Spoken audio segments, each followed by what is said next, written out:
They'd have to bring some Korean players on and ruin that synergy. Well, it's going to be more comfort for the side of Pawn. He's mostly been playing these utility mid lane mages, and Orianna Victor player, it feels like, for most of the season when the Galio's not available. So we'll just be seeing Orianna into Taliyah. Soft counter pick in the early game, but because they have other pushing lanes and KT with their confidence, they're not unhappy that, sure, their mid lane may have to kind of be on the back foot till level 9, but after that things get pretty sweet for the side of KT Rolster. So very KT Rolster draft once again, and melee supports being in the meta papers over Smeb not very often going for a tank, and the also score taking damage from the jungle. Someone like a Braum can face check, can put down vision, and KT, it's their mid game that has really impressed us because it hasn't been get a massive advantage from the first 10 minutes, then throw it away. Honestly, they've been pretty on point when it comes to transitioning early to mid that other teams have struggled with. I mean, we talk about Pawn roaming a lot more as of late. Now going up against Taliyah, he is going to have to be on point to be able to match Septed with that added mobility of the Weaver's Wall to just get himself towards that top or bottom side of the map from the mid lane. Let's see how he keeps up, see if he can keep having these star-studded performances and give KT the expected 2-0 victory here over Ever8 winners, because really this is their match to surprise us. And it's 2017, so that means we get Hachani in the jungle versus Score. First picking Elise for his first game. He's going to have to show us something, Achilles. Told me this in 2016. I wouldn't have believed you, Papa Smithy, but let's go ahead, load on to the rid for Game 1, Ever8 versus KT Rolster. Reed, so it's kind of got that little extra level of storyline. As Mata's going to face check comeback. Walking around the corner, the Cocoon comes through. Mata taking quite a bit of damage over the wall. Oh, interfired. And the volley Gromp. not quite going to take him down. Gromp is chasing his way in for the kill, but will not be able to find it. Mata gets himself out of there. Didn't even use the flash.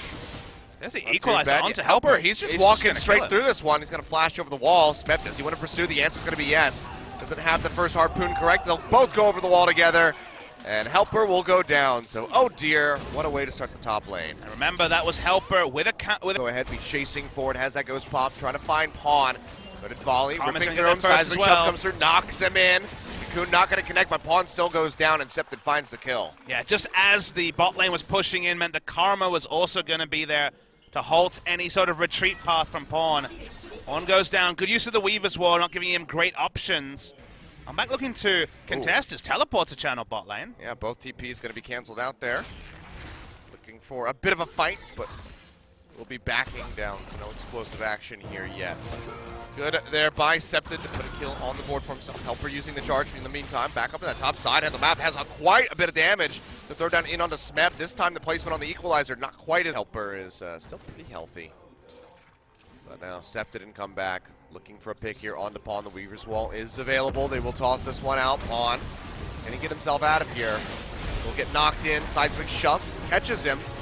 Flashes over to the side. Charge is coming in too. The charge is coming in here from Helper. Ash arrow out. Pawn will just go down. Septed finds the hit with that threaded volley on top of the Ash arrow to find the kill. And now Ever8 maybe looking for that first brick here in the mid lane. 5 people invested here from Ever8 as Xayah is pushing in top lanes. You're right. The mid lane turret's the important objective. They won't get the first brick, but you certainly would trade. Top for mid. They're looking for a bit more here. Mata gets caught out by that Cocoon. Nearly goes down.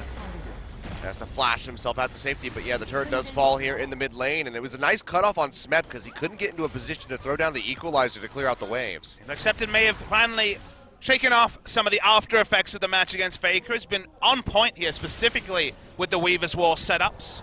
Getting the mid lane turret, now suddenly Pawn. Ward coverage in the area for KT, but the control wards aren't down yet.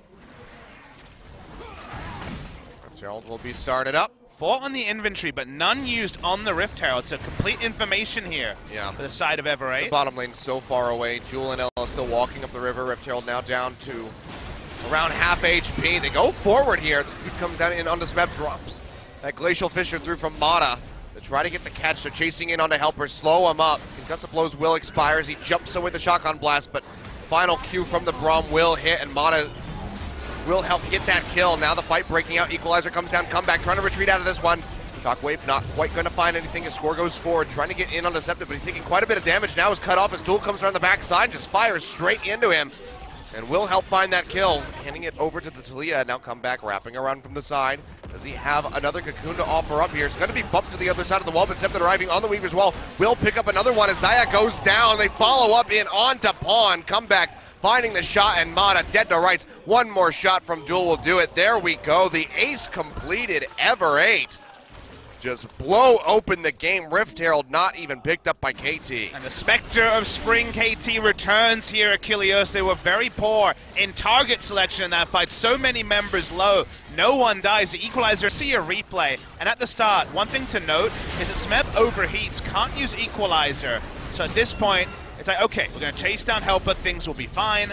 Eventually take down Helper, and with Ever8 funneling into a choke that's excellent for Rumble ulti. Could have been used at this point, not used, still not used. Equalizer goes down, but crucially Pawn misses with the Shockwave. Very poor Shockwave in that scenario. And then Score had already leaped in. Realizes suddenly there's no damage with him. Duel's able to walk forward. Everyone's low, there's nothing left for KT. Pawn has no mana. Third use of the Weaver's Wall today is excellent. And Ever8 just out-skirmished and team-fought KT in pretty comprehensive. Talk about that in a second. Here we go. Weaver's Wall and the charge coming through. Smeb going to get locked on. Does not have a flash. Seismic shove that just take him even further away from the turret. He's going to go down. Septed, maintaining that 100% record. And also the majority of the kills on the squad. 5-0-3 now with this. Frequently recently, so it's a lower initiation comp again from KT. Amazing how many things come together to make it very different from Summer KT. Ella very far forward. The Shockwave will come through, and he's going to go down as Deft claims the kill. Septed trying to trade something back, or at least get some damage in, but won't be seen going over the wall. But now Septed getting jumped on. That Banshee's Veil will get cleansed out. He's going low, and that should be the kill. Little more damage off that Flame Spitter does take him down. Smeb finds it. KT, where do they want to go from here? Have still just taken the one turret in the top side of the map. Do they want to focus on mid? This is the gamble you have to take. The mobsters are our second Cloud Drake. All right, well, here we go. Maybe a fight coming through as KT does get caught off by the Weaver's Wall, but comeback's already been chunked out. Septed poking forward. Big Equalizer coming through, and that's going to be Smeb just deleting Ella right off the bat of the fight. Helper goes forward with the charge, but might be regretting that one. Has a flash over the ball, but all of KT is ready to pile in. They'll take him down as Smeb finds the double kill. And now finally, 36 minutes into this game, somebody will be starting up this Baron, and it's actually going to get finished. A triple flash over the wall. They knew if Helper died, he couldn't teleport back in. Would be a true 3v5, and ends up being a 5v0 around the Baron. KT Rolster, they do it so decisively. They didn't have the tools to be decisive, but it's another one of those cases. This time it was comeback face checking. Who would have expected that? The Weaver's Wall didn't matter in this particular case. It's Duel and Ella just chill on the ball. Give Orianna a free initiate. You don't have to give Smeb too many chances to use the Equalizer. That's the one spot you cannot fight against a Rumble around Baron. And get rid of the teleport back into the fight from Helper as well, and KT. Well, putting the pressure on the wrong sides of the map. I do find myself being, well, let's hold that thought. Now it's going to be the Weaver's Wall coming through. Cocoon connects it onto Depth, but he's got the Feather Sword to make himself untargetable as he jumps up, and now Helper in the front line, just trying to tank up. Comeback goes in the back, will die as Depth picks up the kill.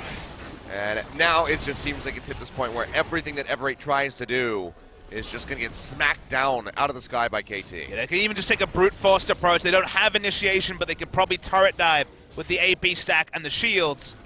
Also, the ult's being down, though, will slow things down. Smeb connects in onto Smeb, but now he slows him up with a harpoon, and now Septed is the one in danger. He's going to die at the end. Smeb finds the kill.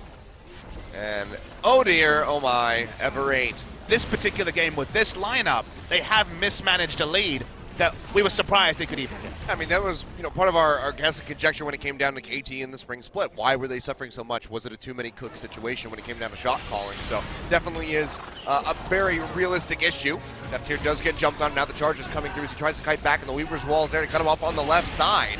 So far, still cutting back successfully as that bear trap on a rope does not connect in. Gets the root down onto Helper with the with the Blade Caller, but still falls in the end as Duel finds the kill. Gets the double as he takes down Mata. The bot lane of KT has been dismantled, but now KT fires back. They find 3, looking for more, and they will get the ace. 13-10 now on the board. 6,000 gold, about to be in the lead, and maybe even just the end of the game. Yeah, it should be the end of the game here. Everything used by Ever8 to chase down Deft, but it ended up being used on Mata. Such is the way of the charge. So much use meant they had nothing when the turn and collapse came through from KT. Smeb burning people down on his Rumble. Gotta say, Hachani, don't know about the Elise just yet. It was a good early game for Ever8, but couldn't get through that mid-game hump. KT turned it around. I want it to be cleaner for game 2.